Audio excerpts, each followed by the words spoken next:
हाँ बच्चों, आज हम फर्स्ट लेसन पढ़ चुके हैं क्लास का ध्वनि। आज हम इसका सेकंड लेसन पढ़ेंगे, लाख की चूड़ियाँ।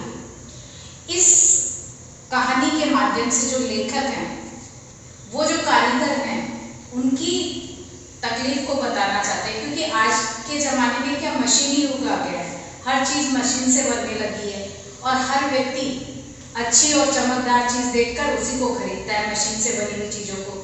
लेकिन जो हाथ से बनाते थे कारीगर चीज़ें, वो अब उनकी बिकती नहीं, इसलिए उनका रोजगार चला गया, वो बेरोजगार हो गए।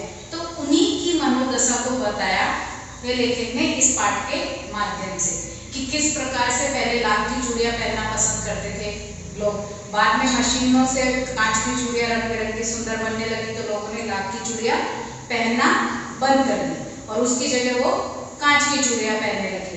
तो जिससे जो कारीगर था, लाख का सामान बनाने वाला, वो क्या हो गया, बेरोजगार हो गया। तो उसी की व्यथा को बताया है इस पाठ में लेखक ने। तो देखो, अब हम इस पाठ को पढ़ते हैं, उससे हमें पता चलेगा कि लेखक हमें क्या बताना चाहता है।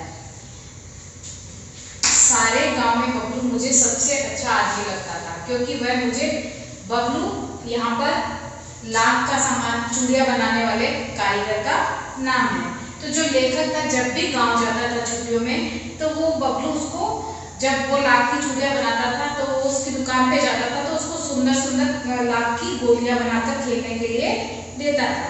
इसलिए लेखक बड़े चाव से उनसे खेलता था और उसको वो बबलू बड़ा अच्छा लगता था। और उसने ढेर सारी गोलियां इकट्ठी कर दी थी लेखक ने, उसकी बनाई हुई। वो रंग बिरंगी होती थी, कोई लाल, कोई पीली, कोई नीली, कोई गुलाबी। तो लेखक बड़ा खुश होता था, क्योंकि बच्चे तो इसी तरह की चीज़ों से खुश होते हैं। पहले के ज़माने में आज की तरह खिलौने नहीं हुआ करते थे, बच्चे इसी तरह की चीज़ों से खेला करते थे। सब लोग बदलू कहते थे कारीगर को, लेकिन जो लेखक था वो बदलू मामा नहीं कहकर उसको बदलू काका कहते थे। क्योंकि जब भी गाँव में जाते हैं, आप अपने ननिहाल में जाते हैं, तो वहाँ क्या होते हैं, रिश्ते में मौसी होती है, मामा होते हैं, मामी होती है।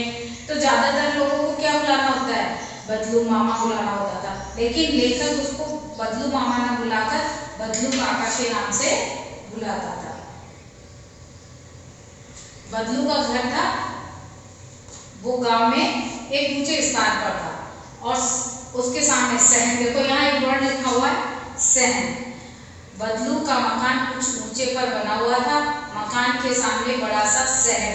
सहन मतलब जो आगे बड़ी सी जगह होती है ना, गांव में आपने देखा, अगर नहीं भी गए तो मैं बता देती हूँ, कुछ लोग तो गए होंगे, उन्होंने देखा होगा कि सामने एक बड़ी सी जगह होती है, वहाँ पर पेड़ भी लगा होता है, कई कई घरों के आगे कुआं भी होता है, तो वहाँ चारपाई डाल के लोग वहाँ बैठते हैं, तो वो जगह कहलाती है आपके सहन। और उसी में क्या लगा हुआ था, एक पुराना नीम का वृक्ष लगा हुआ था।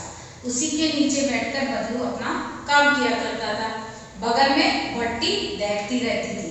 भट्टी, आप कभी भी देखोगे हलवाई को कुछ पकाते हुए तो एक इस तरह का वो भट्टी रखी होती है, उसमें आग जल रही होती है, ऊपर सामान पकाया जाता है। इसी तरह की कुछ भट्टी थी जिसमें वो क्या पकलाता था, लाख। जो लाख होता है, पहले इसको पिघलाया जाता है, मुलायम हो जाता है, फिर उसको आप जिस आकार में चाहो उस आकार में उसको ढाल सकते हो। तो वहां पर एक भट्टी लगी हुई थी जिसमें वो क्या करता था, लाख को पिघलाता था। सामने एक लकड़ी की चौखट पड़ी रहती थी जिस पर लाख के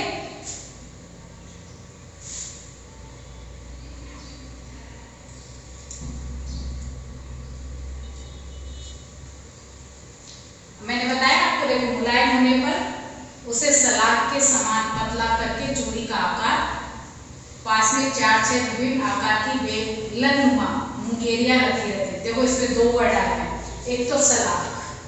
सलाख मतलब कभी स्वेटर बनते देखा है मम्मी को, वो सलाइयां होती है जिससे मम्मी स्वेटर बनती है, तो उतनी ही पतली पतली सलाख, मतलब उतनी पतली पतली उसकी वो सलाखें बनाता था वो लाख की पिघलाकर। और मुंगेरियां, मुंगेर एक ऐसी छड़ होती है, उसके ऊपर क्या होता है, जिस आकार में हमें बनानी होती है ना, वो आगे से थोड़ी मोटी होती है, पीछे से वो फिर पतली होती जाती है। तो जिस साइज की हमको चूड़ियाँ बनानी होती है ना, उसको उसी साइज का वो उस पर आकार रब कर देता है। गोल पतली छड़ होती है जिससे वो लाख की चूड़ियों को आकार देता था, वो कहलाती है मुंगेरिया। पर चढ़ाकर गोल और चिकना बनाता था और तब एक एक कर पूरे हाथ की चूड़ियां बना चुनने के पश्चात वह उस पर रंग कर उन्हें सुंदर और अच्छा बनाता था। बदलू ये कार्य सदा ही एक मच्छी पर बैठे, मच्छी देखो एक वर्ड हो रहा है यहाँ मच्छी। मच्छी जो छोटी छोटी खाटे होती है, रस्सी से बनी होती हैं और हम कहीं भी डाल लो उनको उस पर बैठ जाओ, तो ऐसी ही एक छोटी सी खाट थी जिस पर बैठकर वह बनाता था। वो खाट क्या थी, बहुत पुरानी थी। बगल में ही उसका हुक्का रखा रहता था। हुक्का आजकल बीड़ी पीते हैं लोग, सिगरेट पीते हैं, वैसे पहले हुक्का हुआ करता था। हुक्का जिसमें से धुआं निकलता था और उसी तरह का एक होता था, तो वो हर समय पीता रहता था, बीच बीच में पीता रहता था। गांव में मेरा दोपहर का समय अधिकतर बदलू के पास ही बीतता था। वह मुझे लला, ये वर्ड्स है जो छोटे बच्चे होते हैं ना, बॉयज होते हैं, उनको गांव के लोग प्यार से कहकर बुलाते हैं लला। तो वो बदलू प्यार से लेकर को लला कहकर ही बुलाता था। कहा करता और मेरे पहुंचते ही मेरे लिए तुरंत एक मछिया मंगा देता था, यानी खाट मंगा देता था। मैं घंटों बैठे बैठे उसे इस प्रकार चूड़ियां बनाते देखता रहता था, क्योंकि लेखक को तो अच्छा लगता था, तो वो उसको उस खाट से बैठकर चूड़ियां बनाते हुए घंटों देखता रहता था। लगभग रोज ही वह 4-6 जोड़े चूड़ियां बनाता था, यानी एक दिन में वो 4 या 6 जोड़े ही चूड़ियां बनाता था। मशीन तो था नहीं, मशीनों से तो बहुत सारी चूड़ियां बन जाती है एक साथ, लेकिन वो हाथ का कार्य था, इसलिए एक दिन में वो 4 या 6 जोड़े चूड़ियां बनाया करता था। पूरा जोड़ा बना लेने पर वह उसे बेलन पर चढ़ाकर कुछ क्षण चुपचाप देखता रहता, मानो वह बेलन न होकर किसी नववधू की कलाई हो। कलाई जिनमें हम चूड़ियां पहनते हैं, ये वाला हिस्सा हमारा हाथ का क्या कहलाता है, कलाई। तो वो बेलन पे चढ़ा के जो कारीगर है बदलू, वो उनको बड़े ही गौर से देखता था, निहारता था कि ये अच्छी बनी है कि नहीं। तो वो ऐसे लगती थी मानो किसी नववधू, मतलब जिसकी नई नई शादी हो, उसने पहनी हुई हो अपनी कलाई। बदलू मनिहार था। मनिहार जो लाख की चूड़ियां बनाते हैं उनको मनिहार कहा जाता है। चूड़ियां बनाना उसका पैतृक पेशा था और वास्तव में वह बहुत ही सुंदर चूड़ियां बनाता था। अब एक वर्ड हो रहा है देखो, पैतृक, यानी जो हमें पीढ़ी दर पीढ़ी जो काम मिलता है, जैसे किसी के पापा सुनार है तो बेटा भी सुनार बना, ऐसे लोहार का बेटा लोहार बना। तो जो इस तरह से काम ट्रांसफर होते हैं एक पीढ़ी से दूसरी पीढ़ी में, वो कहलाते हैं आपके पैतृक। पेशा मतलब काम, तो यानी पैतृक काम था उसका, बाप दादा भी उसके यही काम किया करते थे, चूड़ियां बनाने का। उसकी बनाई हुई चूड़ियों की खपत भी बहुत थी। खपत मतलब बिकना, यानी कि बहुत ज्यादा बिका करती थी। उस गांव में तो सभी स्त्रियां उसकी बनाई हुई चूड़ियां पहनती थी। आसपास के गांव के लोग भी उससे चूड़ियां ले जाते थे, परंतु वह कभी भी चूड़ियों को पैसों से बेचता नहीं था, यानी पैसे देकर नहीं बेचता था। देखो आगे एक वर्ड आया है, उसका अभी तक वस्तु विनिमय का तरीका था। आज हम क्या करते हैं, कोई भी चीज जब बाजार में लेके जाते हैं तो मुद्रा देते हैं। मुद्रा मतलब पैसे या रुपए देकर हम चीज लेके आते हैं दुकान वाले से। लेकिन पहले क्या हुआ करता था कि लोग है ना पैसे ना देकर, जैसे किसी को चाहिए चावल, सामने वाले के पास दाल है तो वो चावल देता था उसको, वो बदले में उसको दाल देता था। इस तरह से वो आपस में अपनी जरूरत के हिसाब से चीजें बदल लेते थे। इसी को कहते हैं वस्तु विनिमय, यानी एक वस्तु देकर दूसरी वस्तु लेना, वो कहलाता है वस्तु विनिमय। तो वो चूड़ियां पैसों में नहीं बेचता था, बल्कि कोई वस्तु जो उसे जरूरत होती थी वो वस्तु वो उससे ले लिया करता था और चूड़ियां दे दिया करता था। इसको कहते हैं लोग अनाज के बदले उससे चूड़ियां ले जाते थे।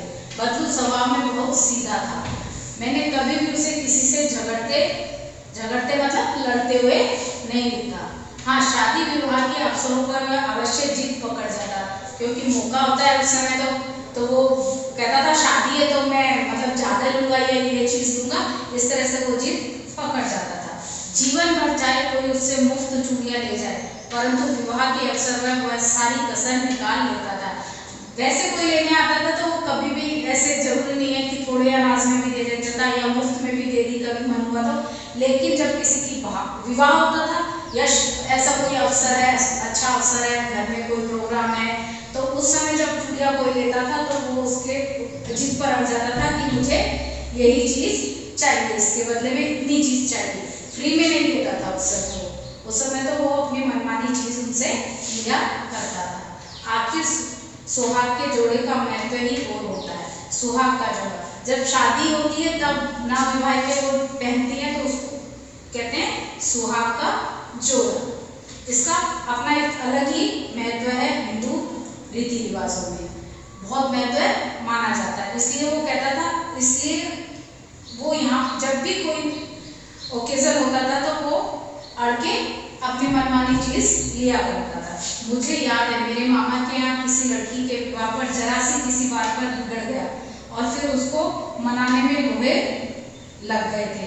लोहे लग गए मतलब यहाँ कोई लोहे की छड़ या उससे वो नहीं किया उन्होंने, लोहे लग गए मतलब लोहा क्या होता है, बहुत मजबूत होता है। ऐसे ही बहुत समय लग गया उसको मनाने में, बहुत टाइम लग गया, बहुत मुश्किल से वो माना।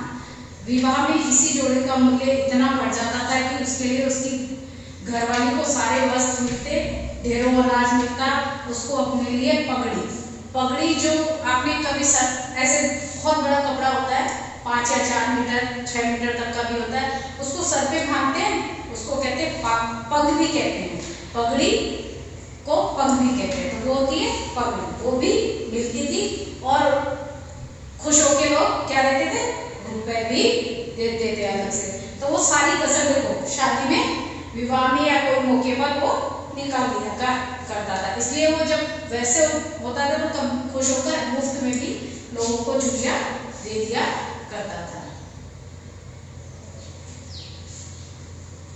यदि संसार में बंधु को किसी बात से चिढ़ थी तो वह थी कांच की चूड़ियों से। अब वो किससे चिढ़ता था, कांच की चूड़ियों से, क्योंकि कांच की चूड़ियां आने पर उसका जो रोजगार था वो छिन गया था, लगभग बंसा ही हो गया था। क्योंकि कांच की चूड़ियां मशीन से बनती है और एक साथ बहुत सारी बनती है और ये कई रंग बिरंगी कई तरह की और चमकदार होती है। तो लोगों ने क्या किया, और ये जो लाख की चूड़ियां होती थी ये थोड़ी सी मुलायम भी होती थी तो जल्दी टूट भी जाती थी, जल्दी खराब भी होती थी। तो लोगों ने क्या किया था कि है ना, लाख की चूड़ियों की जगह कांच की चूड़ियां पहनना शुरू कर दी थी। तो इससे वो जो बदबू था वो किससे चिढ़ता था, कांच की चूड़ियों से उसे सबसे ज्यादा चिढ़ हो गई थी। अंदर ही अंदर वह कुड़ उठता, कुड़ना मतलब उसे कष्ट होता था, दुखी होता था और कभी कभी तो 2-4 बातें भी सुना दिया करता था। मुझसे तो वह घंटों बातें किया करता था, कभी मेरी पढ़ाई के बारे में पूछता, कभी मेरे घर के बारे में और कभी यूं ही शहर के जीवन के बारे में। मैं उससे कहता कि शहर में सब कांच की चूड़ियां पहनते हैं, तो वह उत्तर देता, शहर की बात और है लाला, यहाँ तो सभी कुछ होता है, वहाँ तो सभी कुछ होता है, वहाँ तो होते अपने मर्द का हाथ, मर्द मतलब हस्बैंड,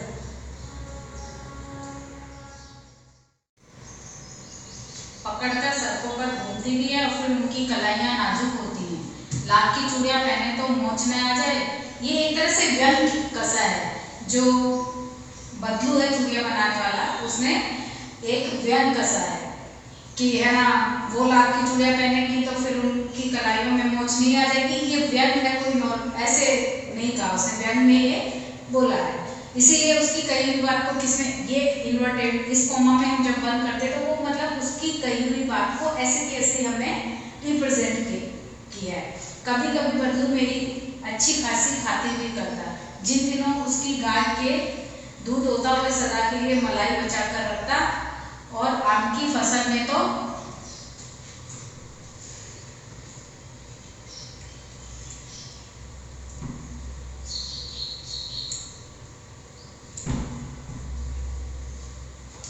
मैं रोज ही उसके यहाँ से 2-4 आम खा आता, परंतु इन सब बातों के अतिरिक्त जिस कारण वह मुझे अच्छा लगता हुआ था, उसकी लगभग रोज ही वह मेरे लिए 1-2 गोलियां बनाकर देना, जो लेखक को बहुत अच्छी लगती थी, रंग बिरंगी गोलियां। इसलिए वो बदलू बहुत अच्छा लगता था लेखक को। मैं बहुधा यानी ज्यादातर हर गर्मी की छुट्टी में अपने मामा के यहाँ चला जाता और 1-8 महीने वहाँ रहकर स्कूल खुलने के समय वापस आ जाता था। अब नहीं है बच्चों, पहले क्या होता था ना कि सबसे ज्यादा प्रिय होता था छुट्टी आने पर मामा के यहाँ जाना, ननिहाल में जाना बच्चों को सबसे अच्छा लगता था और छुट्टी होते ही सारे बच्चे जाया करते थे ननिहाल का। परंतु 2-3 बार ही मैं अपने मामा के यहाँ गया हूँ, तभी मेरे पिता की एक दूर के शहर में बदली यानी ट्रांसफर। जो सरकारी नौकरी होती है उसमें एक जगह से दूसरी जगह ट्रांसफर जो होता है उसको कहते हैं बदली होना। बदली हो गई, एक लंबी अवधि तक मैं अपने मामा के गांव नहीं जा सका।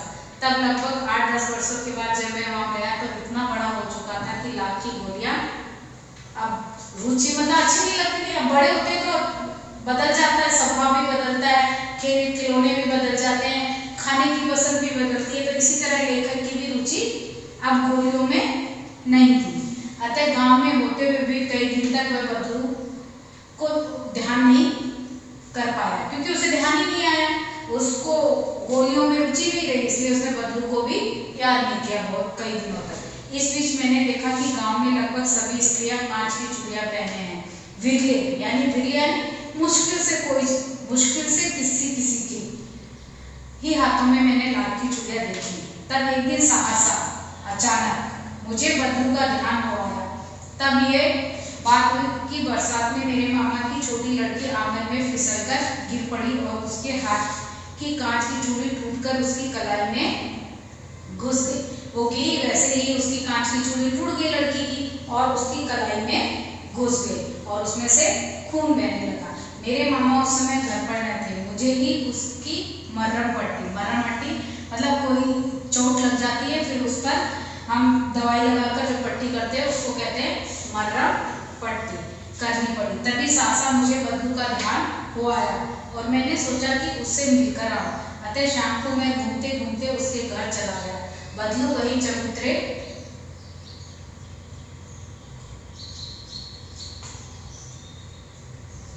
उससे मिला। अतः शाम को मैं घूमते घूमते उसके घर चला गया। बदलू वही चबूतरे पर नीम के नीचे एक खाट पर लेटा था। नमस्ते बदलू काका, मैंने कहा। नमस्ते भैया, उसने मेरी नमस्ते का उत्तर दिया और उठकर खाट पर बैठ गया। परंतु उसने मुझे पहचाना नहीं और देर तक मेरी ओर निहारता यानी एकटक देखता रहा। मैं हूँ जनार्दन। लेखक का नाम क्या था?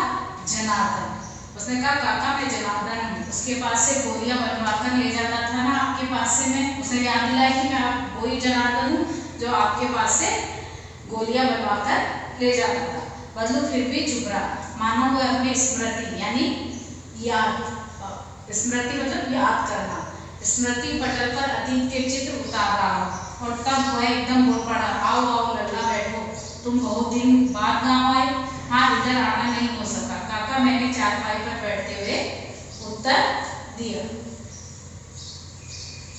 कुछ देर फिर शांति रही। मैंने इधर उधर दृष्टि यानी आंखों से इधर उधर देखा। न तो मुझे उसकी मच्छिया ही नजर आई, नहीं भट्टी यानी मच्छिया, ना तो वो जो खाट होती थी वो नजर आई, ना ही वो लाख दिखलाने वाली भट्टी नजर आई। आजकल काम नहीं करते काका, मैंने पूछा। नहीं लल्ला, काम तो कई साल से बंद है। मेरी बनाई हुई चूड़ियां कोई पूछे तब तो, क्योंकि कौन क्या पहनने लगे थे, सब कांच की चूड़ियां पहनने लगे थे, इसलिए उन लाख की चूड़ियों को अब कोई पूछता ही नहीं था। गांव में कांच का प्रचार हो गया। वह कुछ देर चुप रहा, फिर बोला, मशीन युग है ना ये लल्ला, आजकल सब काम मशीन से होता है। खेत भी मशीन से जोते जाते हैं, फिर जो सुंदरता कांच की चूड़ियों में होती है लाख में कहाँ संभव है।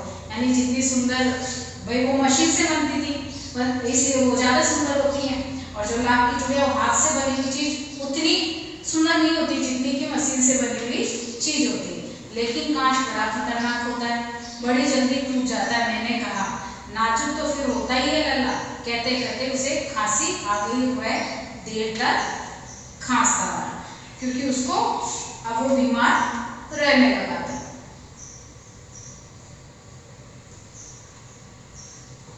मुझे लगा उसे दमा है। अवस्था के साथ साथ उसका शरीर ढल चुका था मतलब बूढ़ा हो गया था, कमजोर और बूढ़ा हो चुका था। उसके हाथों पर और माथे पर नसें उभर आई थी। जब बूढ़े लोग हो जाते हैं, आपने देखा नसें अलग अलग दिखने लगती है चेहरे और हाथों पे, क्योंकि है ना मांस, वो शरीर मांस सूख जाता है थोड़ा सा, तो वो नसें चमकने लगती हैं। जाने कैसे उसने मेरी शंका भाप ली। शंका मतलब जो संदेह था लेखक को, वो उसने जान लिया। भावना मतलब जान लिया। दमा नहीं है मुझे, फसली खांसी है, मतलब सीजन, फसली मतलब सीजन कहते हैं, वायरल का सीजन आया, वायरल हुआ, ऐसे ही वो फसली खांसी थी। यही महीने 2 महीने से आ रही है, 10-15 दिन में ठीक हो जाएगी। मैं चुप रहा, मुझे लगा उसके अंदर कोई बहुत बड़ी व्यथा यानी दुख छिपा हुआ है। मैं देर तक सोचता रहा कि इस मशीन युग में कितने हाथ काट दिए हैं। कुछ देर फिर शांति रही जो मुझे अच्छी नहीं लगी। आम की फसल अब कैसी है काका? कुछ देर पश्चात मैंने बात का विषय बदलते हुए पूछा। विषय बदलते हुए मतलब जो बात हो रही थी उसको छोड़कर दूसरी बात शुरू कर दी लेकर। मैं चुप रहा, मुझे लगा उसके अंदर कोई बहुत बड़ी व्यथा छिपी है। मैं देर तक सोचता रहा कि इस मशीन में कितने हाथ काट दिए। कुछ देर फिर शांति रही, मुझे अच्छा नहीं लगा। आम की फसल अब कैसी है काका? कुछ देर पश्चात मैंने ये बात विषय बदलते हुए की। अच्छी है लल्ला, बहुत अच्छी है। उसने लहक कर मतलब उठकर, ऐसे कहते नहीं है एकदम खड़े होकर लेटा हुआ था, तो उसने उठकर एकदम उत्तर दिया और अंदर अपनी बेटी को आवाज दी, अरे बच्चों, लल्ला के लिए आम तो ले आ। फिर मेरी और मुखातिब मतलब किसी की तरफ देखते हुए या उसकी तरफ घूमकर कहने लगा, माफ करना लल्ला, तुम्हें आम खिलाना भूल गया था। नहीं काका, आम तो इस साल बहुत खाए हैं। वाह वाह, बिना आम खाए खिलाए मैं कैसे तुम्हें जाने दूंगा? क्योंकि जब बचपन में वो आया करता था लेकर, तब भी वो उसको क्या खिलाता था? गोलियां देता था लाके और आम खिलाया करता था और गाय की दूध की मलाई बचाकर रखता था। मैं चुप हो गया। मुझे वो दिन याद आ गए जब मेरे लिए मलाई बचाकर वो रखा करता था। गाय तो अच्छी है ना काका? मैंने पूछा। गाय कहाँ है लल्ला? 2 साल पहले ही बेच दी। कहाँ से खिलाता है? इतने में रज्जो उसकी बेटी अंदर से एक दलिया में ढेर सारे आम ले आई। ये तो बहुत है काका, इतने कहाँ खा पाऊंगा? मैंने कहा। वाह वाह, हंस पड़ा। वो हंसने लगा। शहरी ठहरे ना, मैं तुम्हारी उम्र का था तो इसके चौगुने आम एक वक्त मतलब एक समय में, मतलब जो ये आम है ना, इनसे चौगुने आम, चौगुने मतलब उससे 4 गुने, जैसे एक है तो 4, आप कोई एक खा रहा है तो सब वो उसके चौगुने मतलब 4 आम खा जाता था। आप लोगों की बात हो रही है, मैंने उत्तर दिया। अच्छा बेटी, लल्ला को 4-5 आम छांट कर दो, सिंदूरी वाले देना। सिंदूरी ये आम की एक वैरायटी होती है, वो वाला। उसने कहा सिंदूरी वाला आम देना। कई तरह के होते हैं, दशहरी, सिंदूरी, लंगड़ा, उसमें ही सिंदूरी एक उसकी वैरायटी है। तो उसने कहा कि लल्ला को सिंदूरी वाला आम देना। देखो लल्ला कैसे है, इसी साल ये पेड़ तैयार हुआ है। रज्जो ने 4-5 आम अंजलि में लेकर, अंजलि मतलब ये इस तरह से हम बनाते हैं, फिर इसमें कोई चीज देते तो इसको कहते हैं अंजलि, मैं लेकर मेरी ओर बढ़ा दी। आम लेने के लिए मैंने हाथ बढ़ाया तो मेरी निगाह एक क्षण के लिए उसके हाथों पर टिटक यानी रुक गई। हम चलते चलते ऐसे चल रहे होते तो एकदम रुक जाते हैं ना कोई चीज देख के, ऐसे ही उसकी निगाह उस रज्जो के हाथों पर टिक गई। गोरी गोरी कलाइयों पर लाल की चूड़ियां बहुत ही फब यानी सुंदर लग रही थी या उसकी शोभा बढ़ा रही थी कलाई की।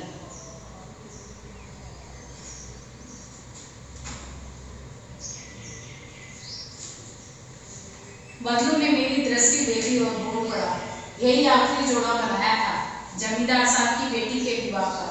10 आने पैसे मुझको दे रहे थे, मैंने जोड़ा नहीं दिया, कहा शहर से ले आओ। मैंने आम ले लिया और खाकर थोड़ी देर पश्चात चला आया। मुझे प्रसन्नता हुई कि बदलू ने हार कर भी हार नहीं मानी, मतलब उसने समझौता नहीं किया, उसने कम कीमत पर वो लाख की चूड़ियों का जोड़ा जमींदार को भी नहीं बेचा, उसने उसको मना कर दिया और वही जोड़ा उसने अपनी लड़की को पहनने के लिए दिया। ये देखकर लेखक को एक संतुष्टि हो रही थी कि इतनी तकलीफ, इतनी मुसीबतों के बाद भी जो बदलू है, कारीगर है, उसने अपनी साथ समझौता नहीं किया, उसने हार नहीं मांगी। उसका व्यक्तित्व कांच की चूड़ियों जैसा न था कि आसानी से टूट जाए, क्योंकि कांच की चूड़ियां क्या होती हैं, गिरते ही टूट जाती हैं, फिर लगते ही टूट जाती हैं। तो यहाँ लेखक कहना चाह रहा है कि है ना, उतना जो बदलू है उसका व्यक्तित्व इतना कम नहीं है कि कांच की तरह फटाफट टूट जाए, उसका व्यक्तित्व बहुत बड़ा है, इसलिए उसका जो स्वाभिमान है उसने उसके साथ समझौता नहीं किया। उसने कांच की लाख की चूड़ियां बनाना बंद कर दी, लेकिन उसने सस्ते में या ऐसे ही वो कांच की चूड़ियां किसी को भी नहीं दी। उसने अपना स्वाभिमान बचा कर रखा। इसलिए लेखक कह रहा है कि उसका व्यक्तित्व कांच की चूड़ियों जैसा आसानी से टूटने वाला नहीं था। अब मैं आपको समझ देती हूँ। 4 यानी रुचि, कोई चीज की तीव्र इच्छा होना। जो खाने की कह रहे मम्मी आज तो जलेबी चाहिए खाने को, बोलते पापा जलेबी लाना, मेरी तो इच्छा हो रही है खाने की बहुत, वो कहलाता है 4। सलाद यानी सलाई, मैंने आपको पहले भी बताया था सलाई। अभी मम्मी का स्वेटर, मम्मी से पूछना मम्मी स्वेटर किससे बनाते हो आप, तो वो दिखाएंगे आपको, तो वो कहलाती है सलाई। मुंगरी यानी गोल, बिल्कुल ऐसे गोल एक लोहे का ऐसे छड़ होता है जिसके ऊपर है ना वो लाख को चढ़ा के चूड़ियां बनाते हैं, उसको सेब देते हैं लाख की चूड़ियों को। पैतृक पूर्वजों का, यानी एक पीढ़ी से दूसरी पीढ़ी को जो चीज मिलती है, जैसे लोहार के बेटे को लोहार ना वो लोहारी बनाता है, उसको सिखाता बनता है, तो ये क्या मिली उसको, उसके अपने बाप से मिली, उसको अपने पिताजी से मिली। तो एक पीढ़ी से दूसरी पीढ़ी में जो चीजें मिलती है या जो पेशा अपनाते हैं उसको कहते हैं पूर्वजों का, यानी पूर्वजों से मिली हुई। खपत यानी माल की बिक्री, कहते नहीं आज तो इतनी खपत हो गई, इतनी रोटियां बनाई मैंने तो इतनी साड़ी खप गई है तो रोटियां खत्म ही हो गई, वो वाली। वस्तु विनिमय, पहले भी बताया वस्तु के बदले दूसरी वस्तु लेना, पैसे नहीं देने बल्कि एक वस्तु लेने के लिए उसके बदले दूसरी वस्तु देना ही वस्तु विनिमय कहलाता है। कसर यानी कमी, कोई चीज में कमी रह जाना, वो कहलाती है कसर। नाजुक यानी कोमल, सॉफ्ट, इनको कहते हैं सॉफ्ट। पगड़ी, पाग, मैंने अभी भी बताया थोड़ी देर पहले, एक लंबा सा कपड़ा होता है जिसको सर पे ऐसे लपेट के पहनते, पंजाबी लोगों को तो अक्सर देखा होगा आपने लगा के, पर है ना और भी हिंदू समाज में ना उसको पहना जाता है पगड़ी को, जब शादी विवाह ऐसे कोई मौके होते हैं तो पगड़ी पहनी जाती है, उसको कहते हैं पाग। मरहम पट्टी, जख्म का इलाज, जब कोई चोट लग जाती है तो उसमें दवा लगा के जो पट्टी बांधी जाती है उसको कहते हैं मरहम पट्टी करना।